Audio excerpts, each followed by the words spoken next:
სასტრაფოა. ახლო აღმოსავლეთში ირანმა პირობა დადო, რომ პასუხს გასცემს მას შემდეგ, რაც შეერთებულმა შტატებმა ირანული სატვირთო გემი დააკავა ჰორმუზის სრუტეში კრიზისის ფონზე. ირანის მთავრობამ ამ ქმედებას შეიარაღებული მეკობრეობა უწოდა და ეს შემთხვევა კიდევ ერთ ნიშნად აქცია იმისა, რომ ზავი ძაბზე კიდია. 2026 წლის 20 აპრილს, რაც ახალი მოლაპარაკებებისკენ გახსნილ შესაძლებლობა ჩანდა, კვლავ დაპირისპირების, მუქარისა და თეირანზე პირდაპირი ზეტოლის სცენად გადაიქცა. რაც მოხდა, იყო პირდაპირი. ამერიკის შეერთებულმა შტატებმა განაცხადეს, რომ ნაღმოსანმა ირანული გემი ტოსკა შეაჩერა მას შემდეგ, რაც განაცხადეს, რომ ხომალდმა სცადა ირანის პორტებზე დაწესებული საზღვაო ბლოკადის გარღვევა. Associated Press-ის ინფორმაციით 6 საათის განმავლობაში განმეორებით გაიცა გაფრთხილებები. ამის შემდეგ გემი სამანქანე გამყოფილებაში დააზიანეს, დაკარგა მოძრაობის უნარი და საბოლოოდ ამერიკელმა სამხედროებმა აიყვანეს. ვინ არის ამ ახალი დაპირისპირების ცენტრში? ერთ მხარეს დგანან ტრამპის მთავრობა, აშშ-ის ცენტრალური სარდლობა და სამხედროები, რომლებიც ბლოკადას ახორციელებენ. მეორე მხარეს კი ირანის გაერთიანებული სამხედრო სარდლობა, პრეზიდენტი მასუდ პესეშკიანი და ირანული დიპლომატია, რომლებიც ახლა ვაშინგტონს ადანაშაულებენ რეალური დიალოგის ნებისმიერი შანსის ჩაშლაში. გემის სახელი ამ ახალი ეტაპის სიმბოლოდ იქცა. საქმე აღარ ეხება მხოლოდ სიტყვიერ მუქარას, არამედ ფიზიკურ ქმედებას, ზღვაში დაკავებასა და სამხედრო გზავნილს.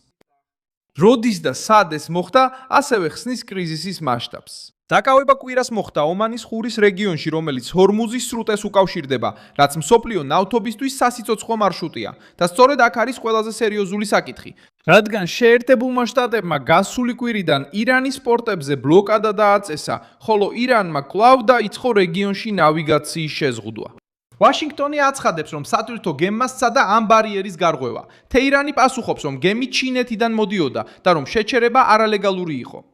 ირანის რიტორიკა მაშინვე გამწოვდა, მაგრამ მთავარი ფაქტი სხვაა. ბლოკადა აღარ არის მხოლოდ მუქარა და გადაიქცა კონკრეტულ ოპერაციად, გემის შეჩერებით, სროლით და კონტროლის აღებით. რატომ არის ეს ასე მნიშვნელოვანი?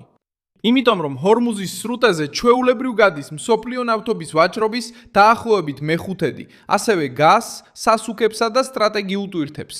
Reutersმა განაცხადა, რომ ამ ორშაბათს სრუტეში მოძრაობა პრაქტიკულად პარალიზებული იყო, მხოლოდ 3 გადაკვეთა განხორციელდა 12 საათში. სხვა სიტყვებით რომ ვთქვათ, დაძაბულობა უკვე მხოლოდ სიტყვებში აღარ არის. ის უკვე აჩერებს მარშრუტებს, აშინებს სადაზღვევო კომპანიებს, აძვირებს გადაზიდვებს და ზრდის შიშს.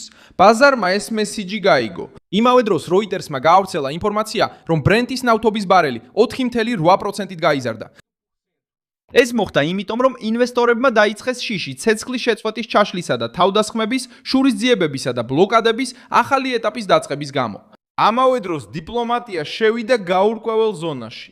იყო მოლოდინი ახალი მოლაპარაკებების რაუნდის პაკისტანში, უსაფრთხოების მზადებით ისლამაბადში და ამერიკული ჯგუფების წინასწარი ჩამოსვლით. ირანმა დაიწყო მინიშნებები, რომ ამ ეტაპზე მონაწილეობას არ აპირებს. ზავი, რომელიც 4 შაბათამდე იწურება, კვლავ სუსტი და გაურკვეველი გახდა. ფაქტობრივად, გემის დაკავება მოლაპარაკებები უკან დაახია. კიდევ ერთი დეტალია, რომელიც საერთაშორისო ზეწოლას ზრდის. ჩინეთმა შეშფოთება გამოხატა გემის შერების გამო და თავშეკავებისკენ მოუწოდა. ასევე სტანდარტული გადაადგილების აღდგენა მოითხოვა სრუტეში. ეს მნიშვნელოვანია, რადგან Reutersის მიხედვით პეკინი ირანული ნავთობის მთავარი მყიდველია. ირანის განცხადება ცდილობს ძალა აჩვენოს, როდესაც ოპერაცია შეიარაღებულ მეკობრეობას უწოდებს. მაგრამ ამ მომენტში ჩანს, რომ რეჟიმი ზეწოლის ქვეშაა, რომელიც სულ უფრო რეალური ხდება ზღვაში, ეკონომიკაში და მოლაპარაკებების მაგიდასთან. ირანი შურისძიებით იმუქრება, რადგან იცის, რომ თუ ასეთი დაკავებები განმეორდება, მისი შესაძლებლობა ექსპორტზე, სახელმწიფო აპარატის დაფინანსებასა და კრიზისის კონტროლზე კიდევ უფრო შეიზღუდება. დაპირებული შურისძიება შესაბამისად არ წარმოიშობა სტაბილურობის გარემოში, ის წარმოიშობა ესკალაციის პროცესში, რომელიც აჩვენებს ნერვიულობას, დაღლილობას და სივრცის დაკარგვას. საბოლოო სურათი მძიმეა. რაც დაიწყო როგორც ნახშირის გემის დაპატიმრება, ახლა შეიძლება გახსნას კიდევ უფრო საშიში ეტაპი სპარსეთის ყურეში.